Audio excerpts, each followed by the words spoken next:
Push-ups are one of the most fundamental bodyweight exercises and are very popular. The movement is simple, can be done everywhere, and it's very effective because you are using a lot of muscles at the same time. Sounds good, right?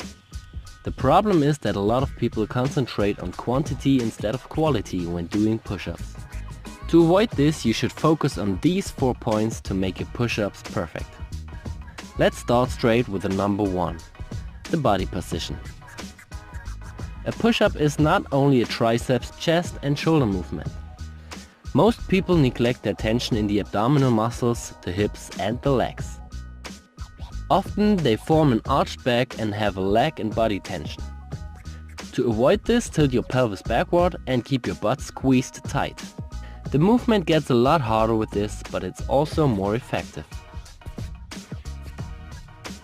The second point is the arm position. The arm position doesn't really matter in terms of the perfect execution. A perfect push-up can be done with a wide or a narrow grip, but it's important to place your wrists in a nearly vertical line under your shoulder when you do the standard push-up. There are still exceptions for that rule, for example when you are doing pseudo planche push-ups, which puts the focus more on your shoulder. Or when you're doing sphinx push-ups, which are a triceps dominant movement. If you are working with standard push-ups and choose a wider grip, it involves the chest more than a close grip, and a close grip sets the focus more on your triceps.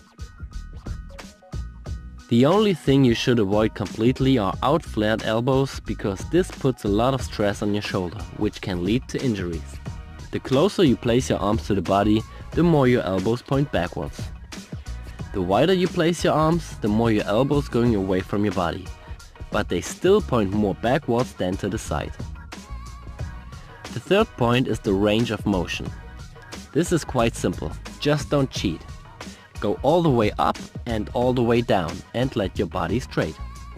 Don't decrease the range of motion by bringing your head forward or your hips down. The last point is the shoulder blade movement. This is a very neglected point. When you are going down, your shoulder blades come together, and when you're going up, they go apart. You should also focus on pushing them downward instead of upward. But don't forget, there's still difference between a passive and an active way of this shoulder blade movement. If you are too weak in the shoulder girdle, your shoulder blades come together because you are not able to hold your body against the gravity.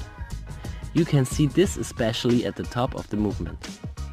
When you are going down, always focus on the tension and an active shoulder blade movement. Don't let yourself fall down into your structures. If you consider all those points and try it on your own, you will notice that it's much harder to do. Maybe your amount of maximum repetitions will drop, but that doesn't matter. Always focus on quality over quantity, and you will be rewarded with progress and a healthy body. If you have any questions to this topic, just leave a comment. Thank you, Alex.